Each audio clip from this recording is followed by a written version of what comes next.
Welcome to the Mike Hewitt Show. My name is Mike Hewitt, and my guest today is Ron Edwards. Ron Edwards is the producer and host of the Edwards Notebook, and he's a national syndicated commentator, as I understand, amongst a whole bunch of other things. Hey, Ron Edwards, welcome to the Mike Hewitt Show. Hey, how are you? Thank you, and glad to be here. Hey, listen, we all talk about Facebook, and so I know you from Facebook.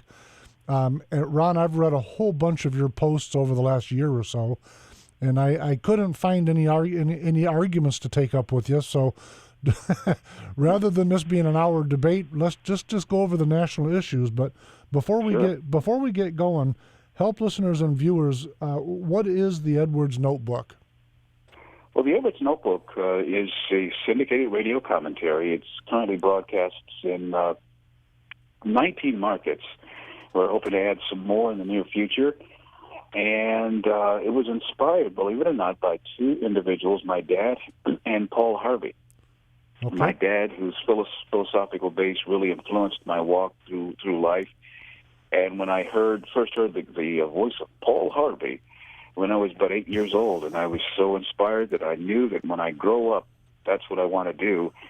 And one thing led to another. I got into radio in Cleveland, worked there for several years, and finally moved into the Michigan area through invite by a couple of radio stations. And I've been here in the Wolverine State ever since. And while here, I started that dream of hosting my own syndicated commentary began to percolate in my mind again. But I had never told anyone that I wanted to pursue such a venture. I happened to be a guest on a gentleman's show one day, and he asked me in the middle of his show, he says, "Man, I like the stuff you say. Would you like to produce a commentary and have it aired on my show every day?" And I was like, whoa, holy mackerel. So after I picked myself off the floor, I said, heck yeah, when do we get started? And so on the way home, I'm like, what do I mean get started? I don't even know what to call it. And I got home and I got a little notebook and I'm just going to write down some names. And I thought about there's a liberal commentator. His name is Charles Osgood, and he had the Osgood file. And I was looking at the notebook in my hand, and I said, "Well, what about the Edwards Notebook?" And that's literally how it happened. I like it.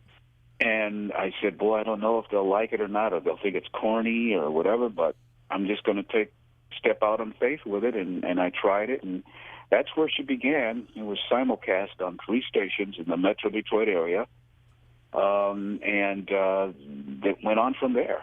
Tell me, how long is a typical? How long is your commentary? Is it 2 minutes, 10 minutes? How long is it? We have 90-second versions, which most of the stations carry, but a few of them carry a longer weekend edition, which is typically 5 minutes. And a couple of the stations, they want the 2-minute version, and so but the majority are 90 seconds. People like to fit them into their news, areas like at the top of the hour, bottom of the hour, whatever. And some of them put them in like at the quarter to or the 22, 42 break or whatever. And we go from there. At one time, in fact, during the mid-'90s, it was in 41 markets. Very nice. We were looking for bigger and better things, but I was young and naive at the time, and the team wasn't as solid as I thought, and liberals got a hold of, did some crazy things, and, we were down back to one station. Wait a minute, Ron. I've never heard of liberals doing crazy things. Are you sure?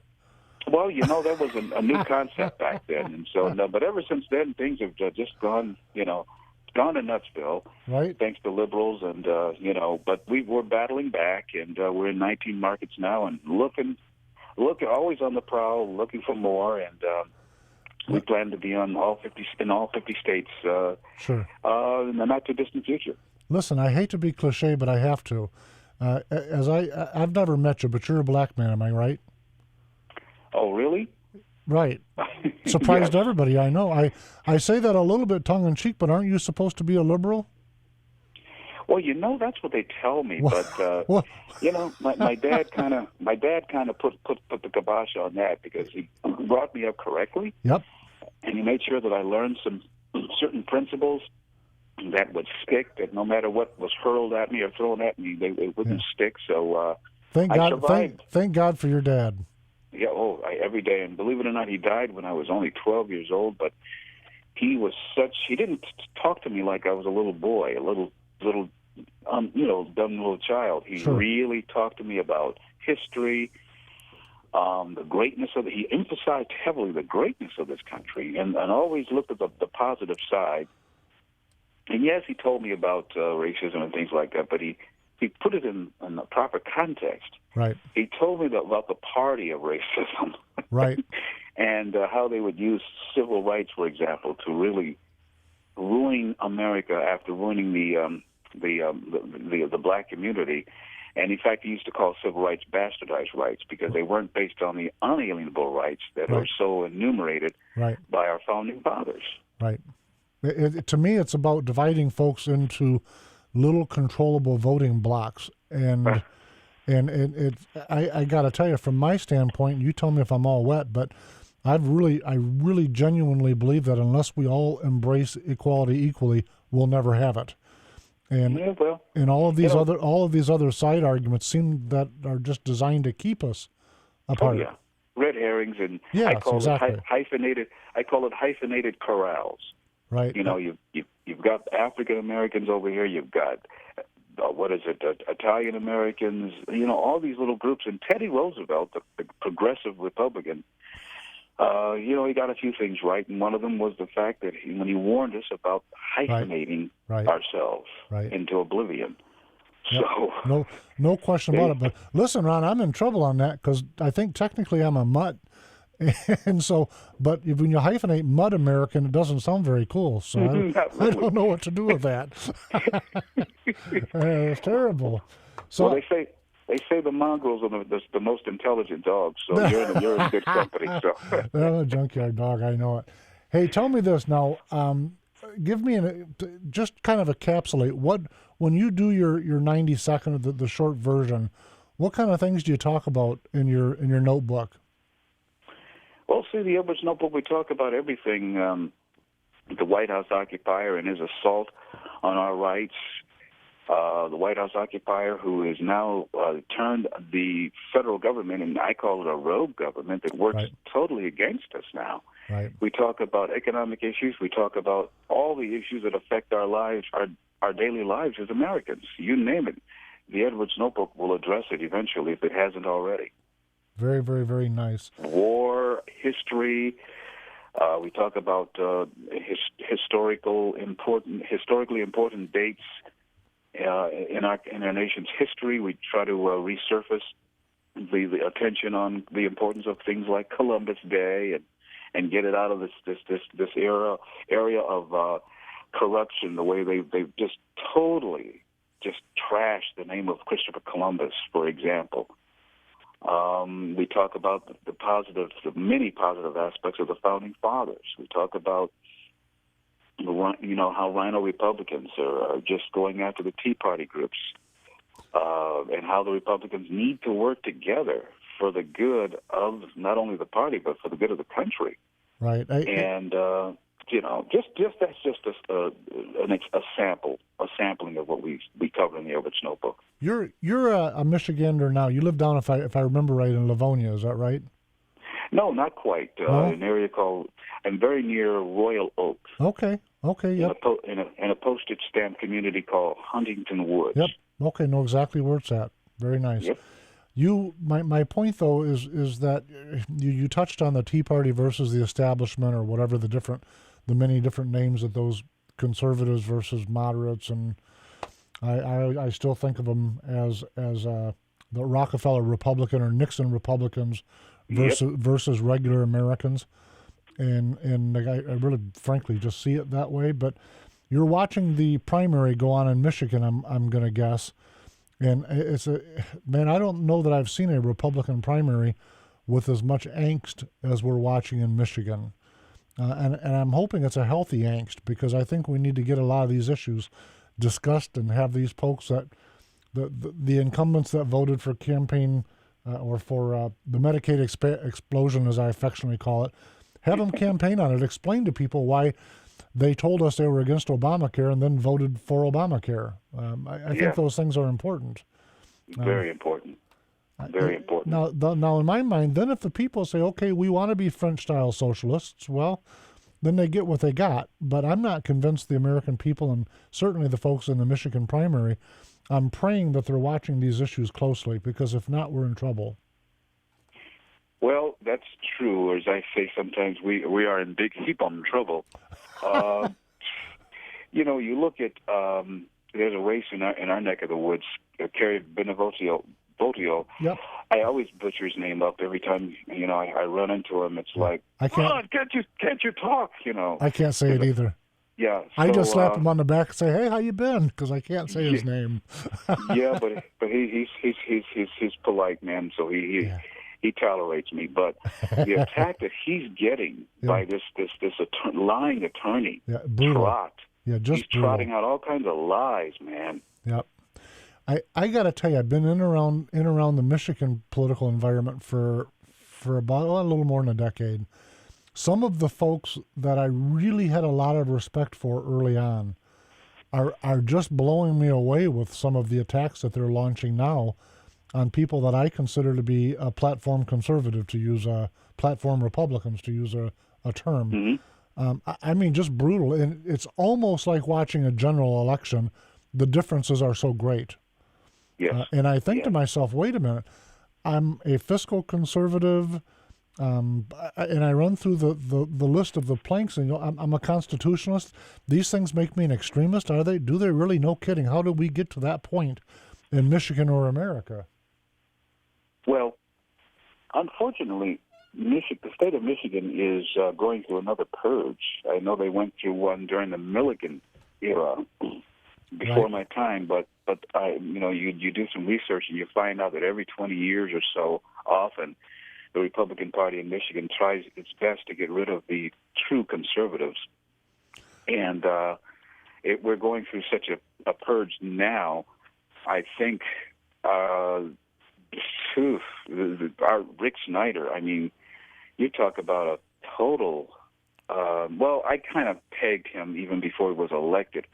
I'll never forget, there was a situation when he brought his buddy Chris Christie in, and we were there, and blah, blah, blah. They were thinking about now get this, rolling him out right to run for the presidency. And so, I like to ask questions while we're smiling. And I said, at the time, Governor, are you... I get rumblings here. I know you run as a moderate Republican, whatever that means. Are you really for Common Core? And he looked at me with such a glare. Right. And I said, "Okay, your expression says it all." Right. And he walked away. And this is when it was just being talked about. This is just one of those things. And how can a Republican be for something that's so destructive and so against the building up of our society as Common Core, that does nothing more than bring about more confusion to our American young students, and does not teach them to think? It doesn't teach them to reason. It doesn't teach them to truly calculate and solve problems. No critical thinking skills are going to be brought to the table with that whatsoever. Oh, no. Yep. You know what's fascinating to me, though, Ron, is that a lot of the folks that voted for that, incumbent legislators who are now campaigning under I think there's 7 primaries going on, at least incumbent primary challenges. And what I'm finding fascinating is my email box and my mailbox getting filled with the direct mail campaign going on. So here's these folks that they voted for the Medicaid expansion, and they voted for Common Core. They voted for the internet tax. And when of course, I know that because I watch it fairly close. But then when I look at the brochures of the direct mail campaign, I'm for limited government. I'm for parent responsibilities. I'm for local school boards. I'm going, wow, what is? It's beyond the pale of splitting hairs. It's bold-faced lies. Yes. I don't. And normally I'm so used to pointing across the aisle to say that doesn't match up with reality. But in this case, I'm looking I'm looking to folks who are the incumbents that broke away from the main party. When I say broke away from the main body of the Republican caucus, one thing to keep in mind is that 2/3 of the Republican caucus voted against Common Core, voted against Obamacare's Medicaid expansion, voted against all of the gas tax, etc. But 1/3 broke away and voted with the Democrats. And those are the folks that are unabashedly still pretending that they're small government constitutionalist conservatives. And they're not. They're just simply not. It's laughable. Yeah, and they're dangerous. And I was just going to use that word. It's dangerous. It's exactly right, Ron. Yeah, it's a bad thing. And we know who they are, Terry Lynn Land. I mean, we could just both rattle off names, get a list going here. But Sure. The thing is, we've got to repopulate the Republican Party with conservatives, starting with the grassroots, starting at the delegate level. Because once you get your delegates and your other lower positions filled with true conservatives, then we, the people, through our delegates and through the other positions, can be in a position to put these office holders' feet to the fire and make them toe the line that they ran and campaigned upon. Right.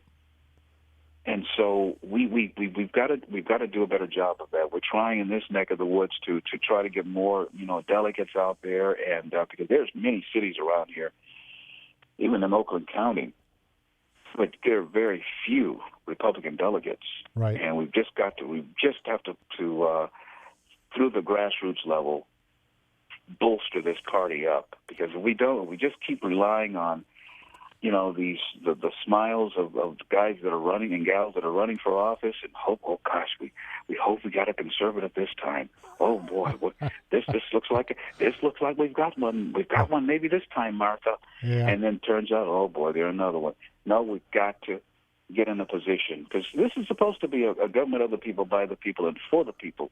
And as long as the people are not intrinsically involved, right, I mean, in the grassroots and the rudiments of it, we're going to continue to see people running on a certain platform and then stabbing us in the back all the time. Problem with it is you take the 89th district in Michigan, which is Ottawa County, supposed to be the third most conservative district of the 110 House seats.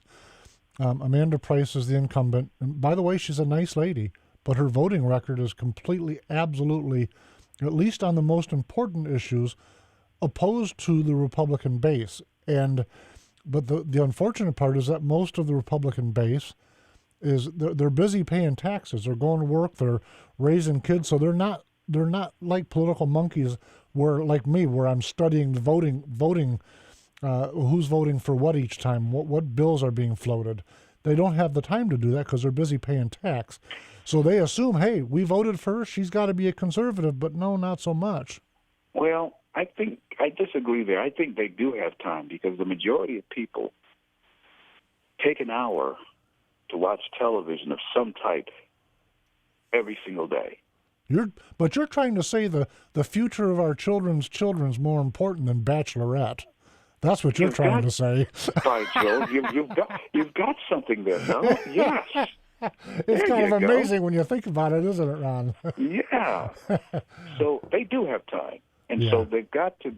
It comes, and I tell you what, I got to tell a lot of people, because other people have told me that same thing. Well, they don't have time because they're working, and conservatives, they don't want to be involved so much. You know what?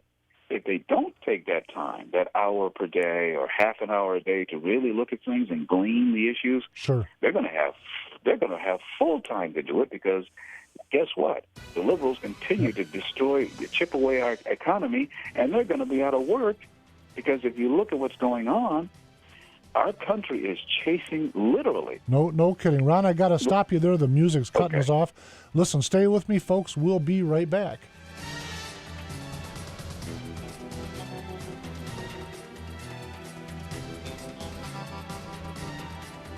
A great cause and some great food at Buffalo Wild Wings.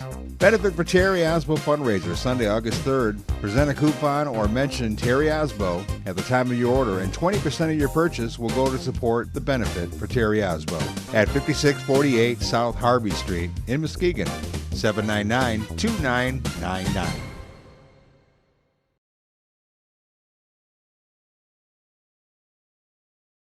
I made a discovery. The down-home community our grandparents loved is still here. Seriously, that's what you'll find at Renegade River in downtown Spring Lake.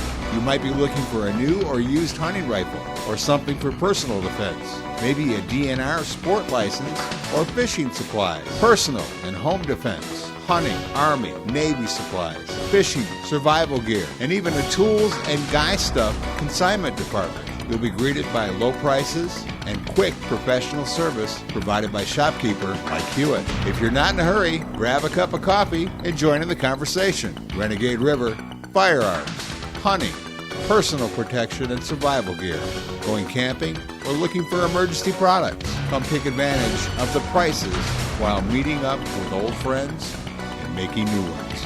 Renegade River, next to the police station in downtown Spring Lake, or go to the website renegaderiver.com.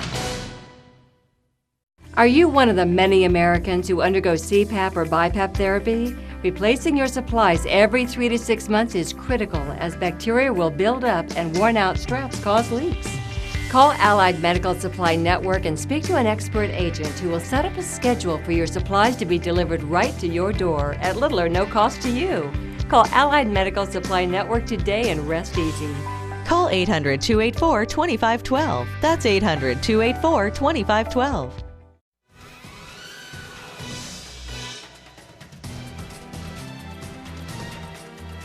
Welcome back to the Mike Hewitt Show. My name is Mike Hewitt, and my guest today is Ron Edwards, who is the producer and host of the Edwards Notebook.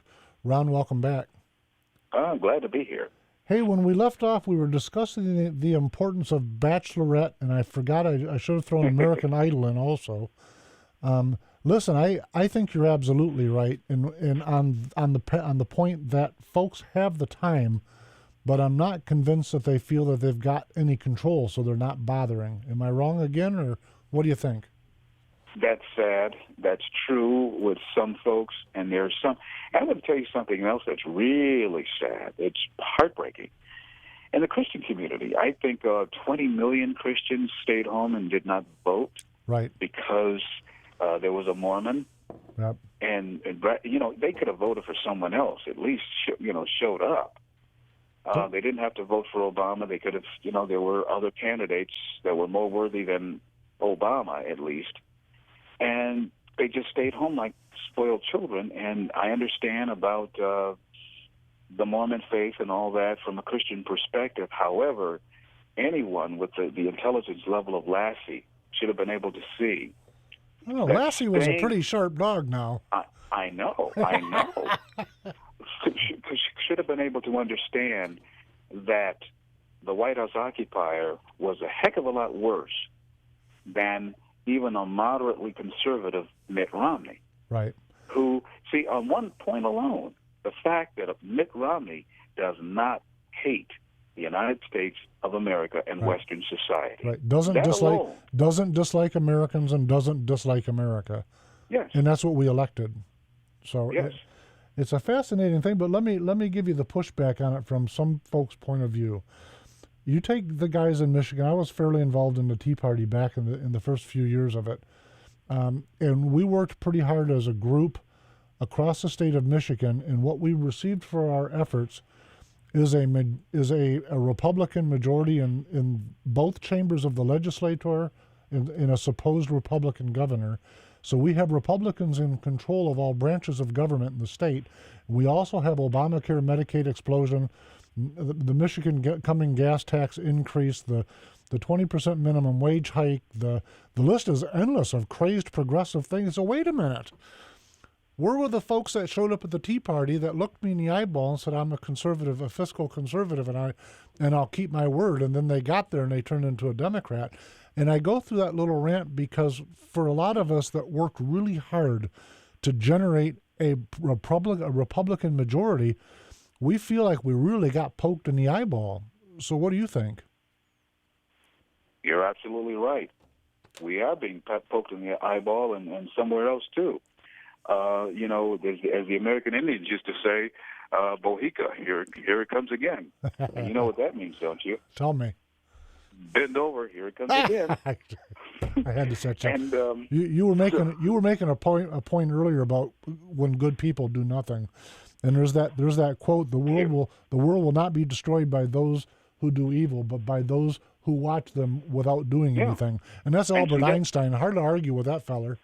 And see, that's the thing I was going to touch on too about the Christian community. Right. I have, as a Christian myself, I have fully been dismayed over the fact or the truth of the matter that many Christians are pridefully taught by their misleading ministers to not care about this country. Well, Jesus is coming back real soon, and it doesn't matter. It doesn't matter. You don't have to care about those things. You don't need to get involved in old dirty politics. You don't need to be involved. Don't care. Just pray to the Lord, and just hope he'll, believe he'll supply you with a job, and you'll be okay. You just go home and take care of your children, and everything will be all right. In the name of Jesus, hallelujah. Yeah. And so you have this crazy mentality among Christians of all stripes, blacks, whites. I've seen it across the board, and my jaws just dropped. Right. Bang, bang, bang.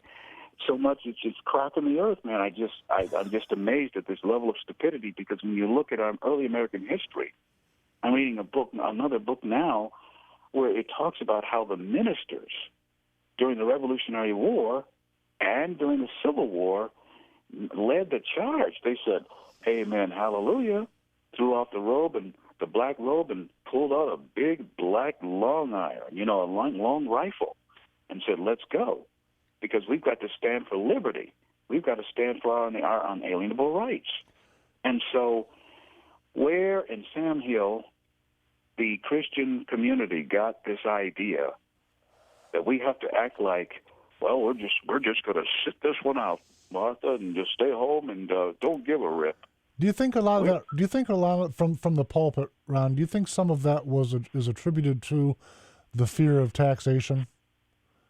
I got to tell you, a lot of times when I see a problem that makes no sense, I look at the money. I say, follow the money, and usually that's where the pile stinks. Is if they're afraid of losing their tax-free status if they get into a political dialogue. That's the only thing morally I find it repugnant, but it's the only way I can justify absolutely surrendering the will that God gave us. That's true. That's also part of it. And they do use that, we'll lose our little tax break. Well, you know what? The real deal here is that if they really had cojones, they would tell the government to take that tax break and use it for something else, to put it somewhere where the sun don't shine, and sleep on it. I raised my head just to make sure what you was going to say, Ron. and then they would join with the people and fight for a true free market economy, okay? Right. And therefore, if you have a true free market economy with the way we work, when we are allowed to be unleashed on the economy and how inventive this nation is, the opportunities unlimited that would be created, those churches would have more than enough. They would have more than they do now. Amen. And here's the other thing. It's a little more cynical than that, because when you go to certain communities where you're supposed to be having the influence of God, you have some of the worst communities in the entire world surrounding these churches, which tells me that the teaching is more corrupt than them just hiding behind their tax-exempt status. There is a lot of corrupt teaching in the pulpit, and therefore you have a lot of corrupt acting as a result of that teaching. And you couple that with decades of corrupt teaching out of the government school system, and you're going to end up with a multitude of dimwits, of dummy-down folks who don't know the difference between come here and go sick 'em. Right. And they'll just want to, they're just living. And trust me, I love football. I really do. Played it in high school, was pretty good at it, but people live for football, but they're not willing to stand up and live, and even if they have to die for liberty. And so that has been taken away out of our society, and that's why you have such a population today. They're looking for the easiest road to comfort. They're taught, we'll just find the easiest, the road of least resistance. And the more you do that, the more you have resistance against you. That's like if you take a single person, human being, and you tell them you don't need to exercise because, you might strain yourself. So the person decides not to exercise. Right. And then they could do less because they're not exercising. Then they end up, just take it even more easy. And the easier you take, the less you're able to do. And that has happened to the American mind. Do you remember, though, Ron, the debates over the idea that GM was too big to fail and the banks were too big to fail? And I bring that up because I think most Americans of any racial persuasion, of any political leaning, I think most Americans believe that America can't fail. And I have to tell you, they're dead wrong. Well, that goes back to my point. They're not taught right. If you were taught about history, you would know that no matter how big and how great your nation is, it will eventually fail. Thomas Jefferson and James Madison and the boys were very, very concerned about the nature. Two things about human nature. It becomes too complacent, and the nature of government being like a vacuum, always trying to suck the power away from the local governments and from the local people, and sucking that power into the federal government and into the bureaucracies, which are in turn turned against us and used to further inhibit our rights, our unalienable rights, which come from God, as opposed to the bastardized rights, which come from the government and can be also used against us, as they did recently with the cake baker in Colorado, because he is an individual, said, no, if you want to, as a homosexual or whatever, you can come get a cake, but I cannot sell you, I do not want to bake a cake for an unnatural union. Not going to do it. It goes against my faith. Right. But yet, on the other hand, talk about hypocrisy here. You had a case in Minnesota where a gentleman, a blind fellow, called for a taxi. Right. And he says, sir, I need a taxi, and I'm a blind chap, and so I'm going to need help. And the gentleman on the other phone, the dispatcher says, well, let me ask you, do you have a dog? And he says, yes. And he says, mister, I cannot help you. We are Muslim, and dogs are not allowed in our taxis. We do not allow ourselves to be around dogs because it goes against our religion.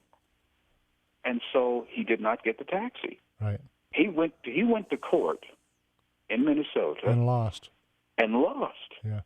It's called insanity, but I got to tell you, when you get off in the judiciary, and I'm going to have you back on someday because I would love to talk about that topic, because in my mind, the judiciary in America is the most broken branch of government. But listen, I got to stop us for just a second because, Oscar, do me a favor, make sure your mic is on.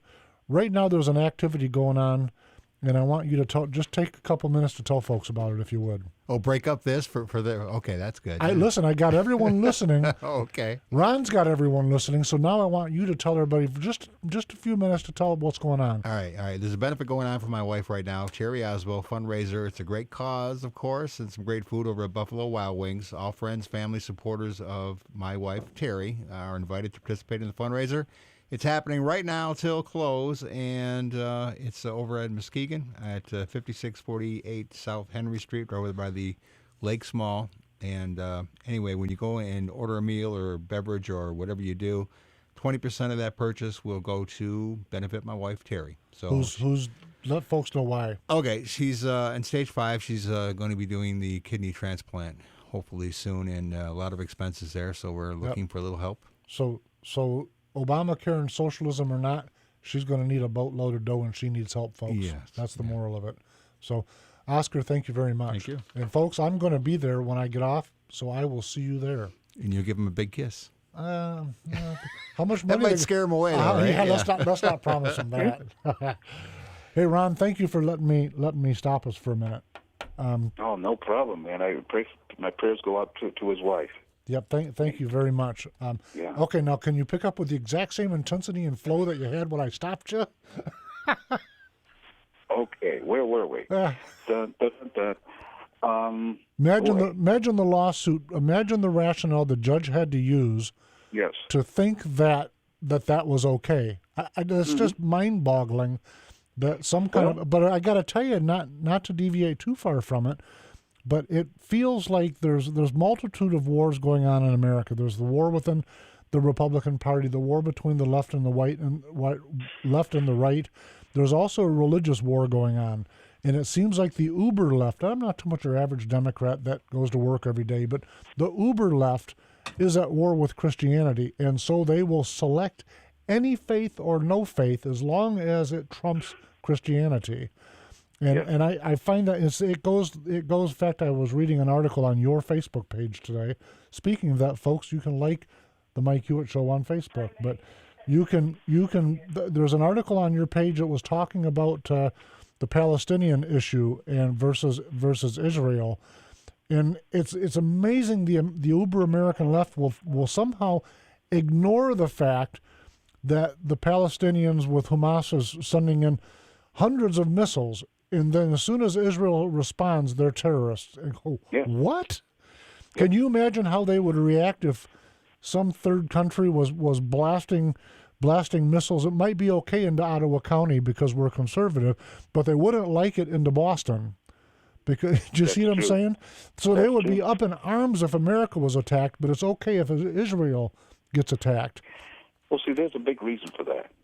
Israel, the United States, and England used to be in that vein, but Israel and the United States represents, through their faith, blessings and freedom for the individual, whereas the opposite side represents control, domination of the individual by the state. Right. Socialism is the politics of force.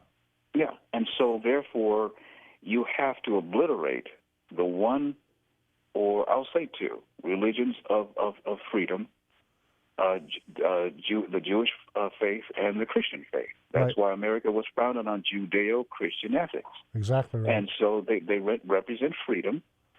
And so there are a lot of people on the left and a lot of brainwashed Americans who are now more preferential in their mindset towards communism, towards socialism, whatever, and that's why it's.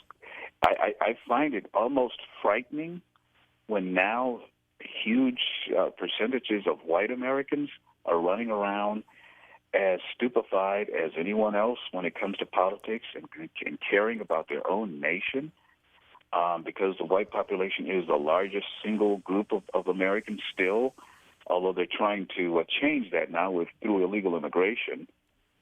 But it's frightening that so many white people are now becoming socialist, and I find it also ironic and insulting, for example, as a black conservative, when I'm called things like Uncle Tom by morons who don't understand that Uncle Tom, the real Uncle Tom, was a heroic figure who was killed by Democrats because he wouldn't squeal on freedom fighters, basically. Demonized for not turning in freedom fighters.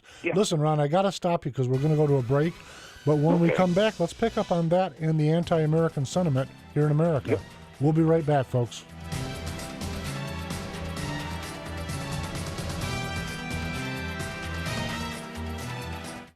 A great cause and some great food at Buffalo Wild Wings. Benefit for Terry Osbo fundraiser Sunday, August 3rd. Present a coupon or mention Terry Osbo at the time of your order, and 20% of your purchase will go to support the Benefit for Terry Osbo at 5648 South Harvey Street in Muskegon, 799-2999.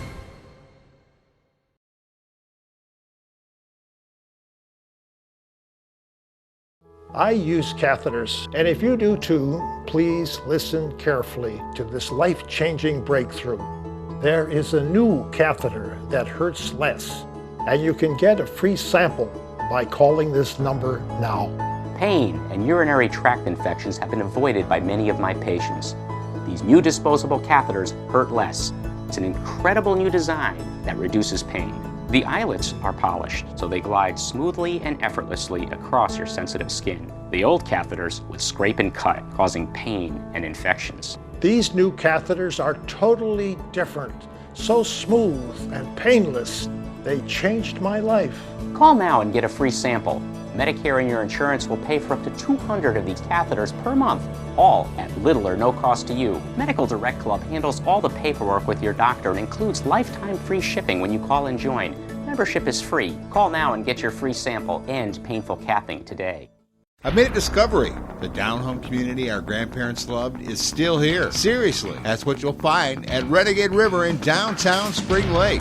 You might be looking for a new or used hunting rifle or something for personal defense. Maybe a DNR sport license or fishing supplies, personal and home defense, hunting, Army, Navy supplies, fishing, survival gear, and even a tools and guy stuff consignment department. You'll be greeted by low prices and quick professional service provided by shopkeeper like Hewitt. If you're not in a hurry, grab a cup of coffee and join in the conversation. Renegade River, firearms, hunting, personal protection and survival gear, going camping, or looking for emergency products. Come take advantage of the prices while meeting up with old friends and making new ones. Renegade River, next to the police station in downtown Spring Lake, or go to the website renegaderiver.com. This is a national health alert from Worldwide Medical. Are you on Medicare? And do you suffer from back or knee pain? Have you tried injections, pain pills, or even had or considered surgery? If these examples apply to you or a loved one in pain, stop. There is a better way. You could qualify to receive a pain-relieving back or knee brace at little or no cost to you. You'll receive free information, free delivery, and all the insurance paperwork is handled for free. Best of all, there is little to no cost to you for the braces. Call 1-800-282-6789 to get all the details. It takes just a couple of minutes. These amazing braces have helped thousands of people in severe pain, and you may qualify to have yours delivered directly to your door at little or no cost to you. Call 1-800-282-6789 right now. This may be the most important call you make all year. That's 800-282-6789. Call now.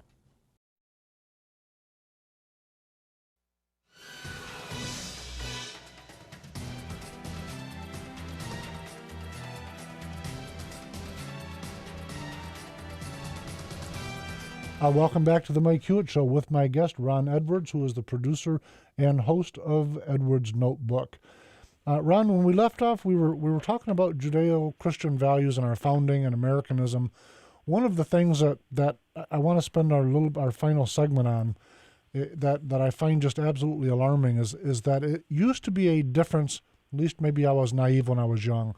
I used to think that Democrats and Republicans, or perhaps I should say liberals and conservatives, wanted the same end result, but we had a different path or a different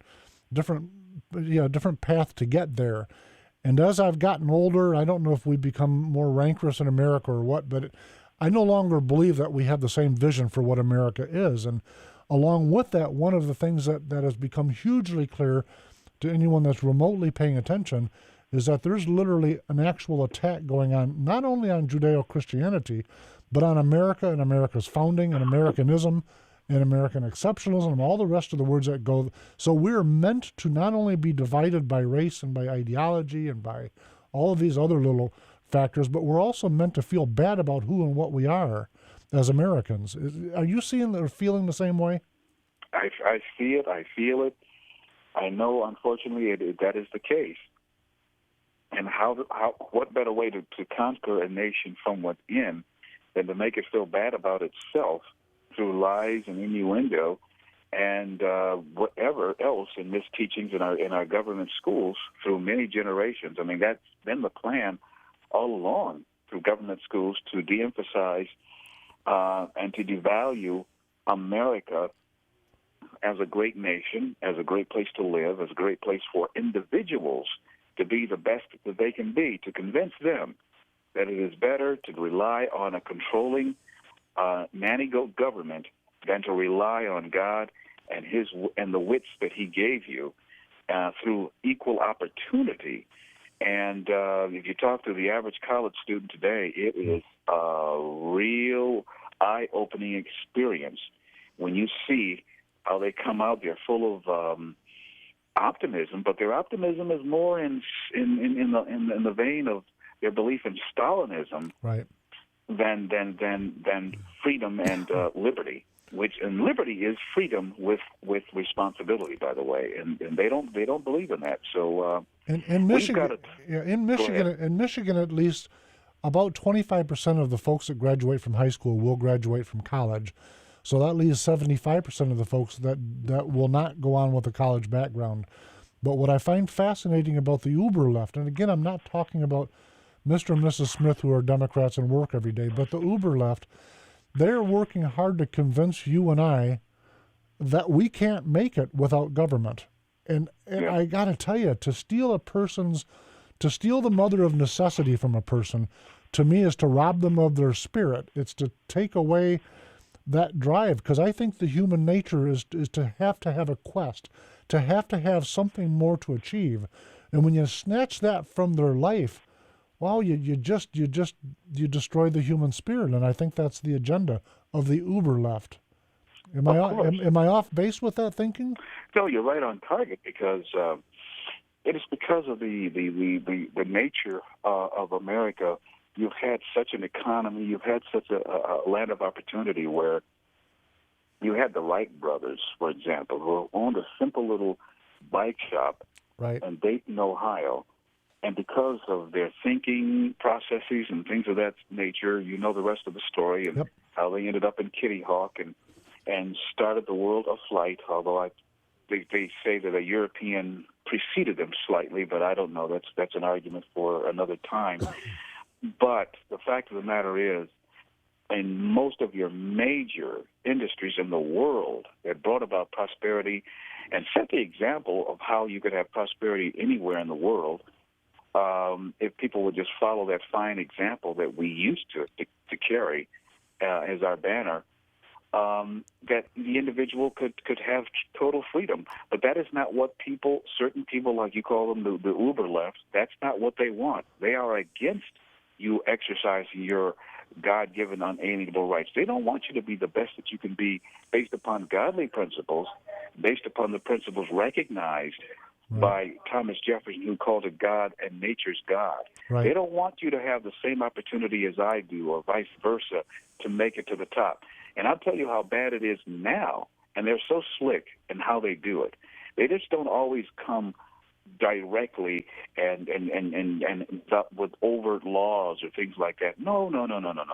It's these covert operations through regulations that make it more difficult for any man, white or black, to open up a business and run one now in this century, and more difficult than it was for a black man to open a business and run it successfully in 1954.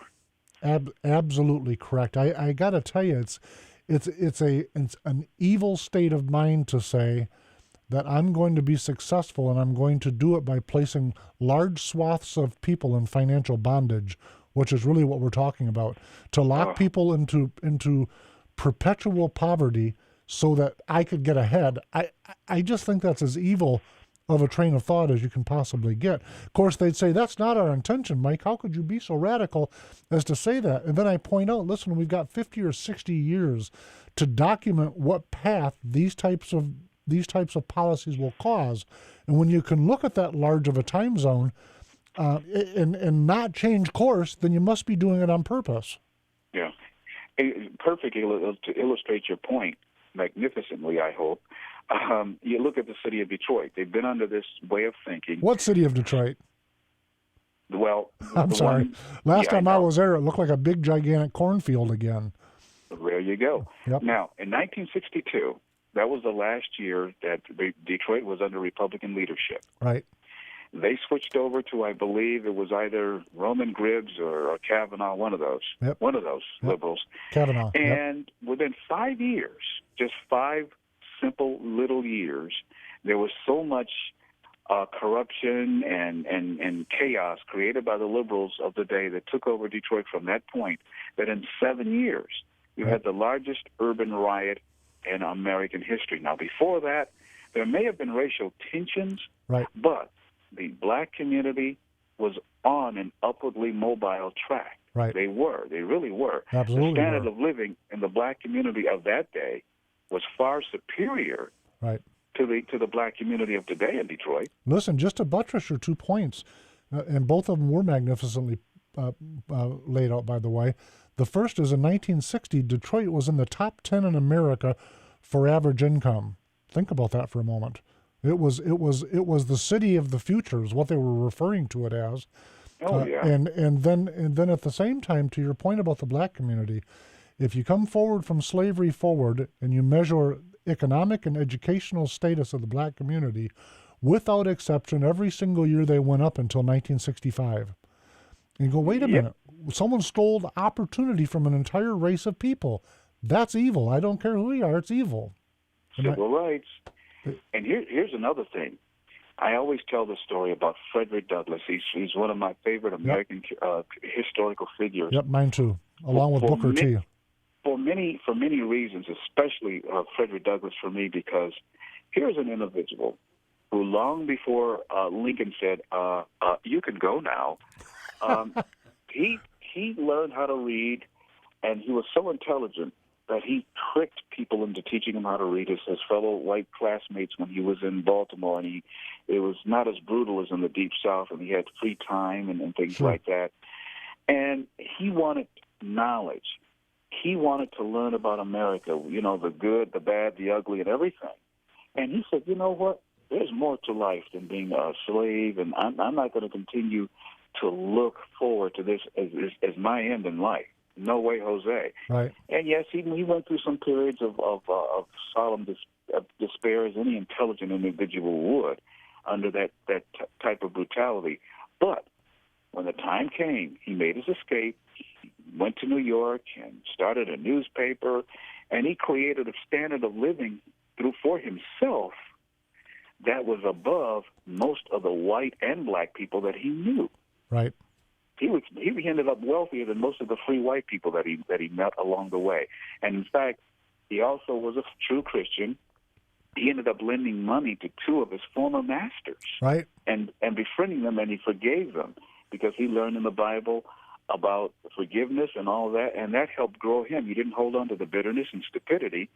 And another thing, he also became a classical violinist. I've seen his violin in his home that it's preserved by the National Park Service. He chose. What I want to focus on here is the choice that one can make to better themselves, but he was able to do it though, because there were prejudicial things and all those things that he had to overcome, and I understand that. But why was it that it was easier for Frederick Douglass to obtain the wealth that he acquired? When he died, he had $300,000 in the bank. He died of a sudden heart attack at 79 years of age, leaving behind that amount of money, which would be millions in today's standards. Yeah. So why is it that an individual that comes from that kind of a humble beginning could make it if he tried? The reason being is because if you went to any schooling back in those days, it was guaranteed that you learned. Right. Therein lies the thing here. And it is, like I said before, it was less difficult for an individual to run a business. I mean, you just basically could hang your shingle anywhere and just start your business. There was very little bureaucracy and red tape and all these hoops that, like, you have to go through today, sure, just to run a business and to make money. I mean, you sometimes, back then you could start a business doing odd jobs for people, and you just grow from there and you build up. You weren't of the mindset like people today because of the stupefaction. They get a hamburger flipping job and then they're running around saying, "I want $15 an hour right now. Give me $15 an hour just to flip hamburgers." But that's an ultimate dream for them, to make $15 an hour just to flip cheap meat. Yeah, as if $15 an hour makes them the head of a house with a living wage. But listen, it goes along with the same concept that where we've come from the time that you described, where everyone Frederick, all of these folks embraced the concept of learning. They felt it was a premier thing to fill their mind with knowledge. Now we've reached a point in culture where we emulate our least and chastise our best. Think about that for a minute. If you're a hard worker and you're really studying, you're a social misfit now. And you go, what an upside down world this has become when knowledge and education is scorned, and you pay $80,000 and $100,000 when 20 or 25% of the curriculum actually is aimed at whatever your major is. What insanity are we allowing to take place? Yeah. And the more breaks that these government schools or dens of indoctrination get, the more expensive they become. Right. And so that's why I admire places like Hillsdale College.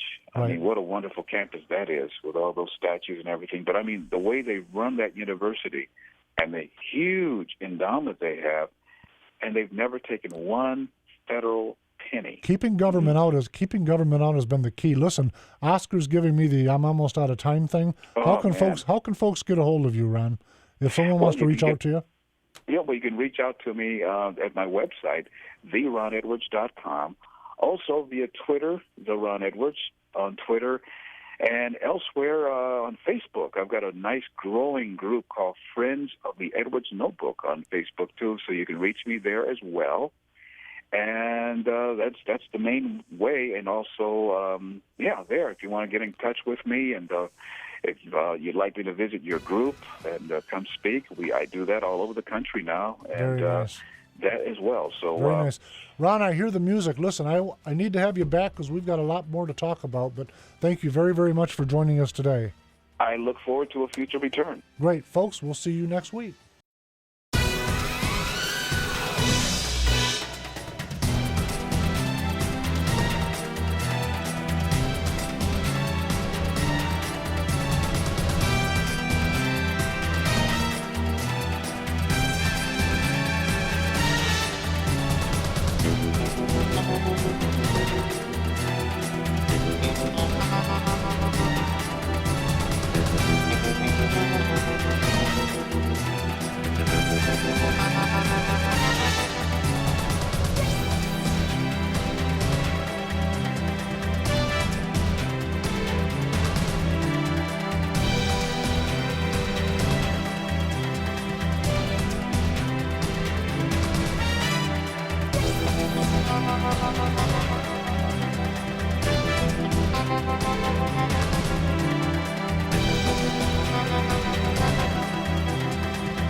Brought to you by Renegade River.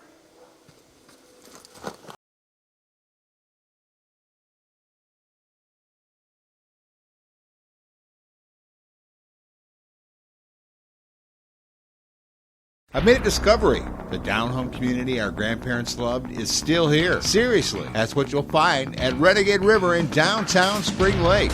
You might be looking for a new or used hunting rifle or something for personal defense. Maybe a DNR sport license or fishing supplies, personal and home defense, hunting, Army, Navy supplies, fishing, survival gear, and even a tools and guy stuff consignment department. You'll be greeted by low prices and quick professional service provided by shopkeeper like Hewitt. If you're not in a hurry, grab a cup of coffee and join in the conversation. Renegade River, firearms, hunting, personal protection and survival gear, going camping, or looking for emergency products. Come take advantage of the prices while meeting up with old friends and making new ones. Renegade River, next to the police station in downtown Spring Lake, or go to the website renegaderiver.com. A great cause and some great food at Buffalo Wild Wings. Benefit for Terry Osbo fundraiser Sunday, August 3rd. Present a coupon or mention Terry Osbo at the time of your order, and 20% of your purchase will go to support the Benefit for Terry Osbo at 5648 South Harvey Street in Muskegon. 799-2999.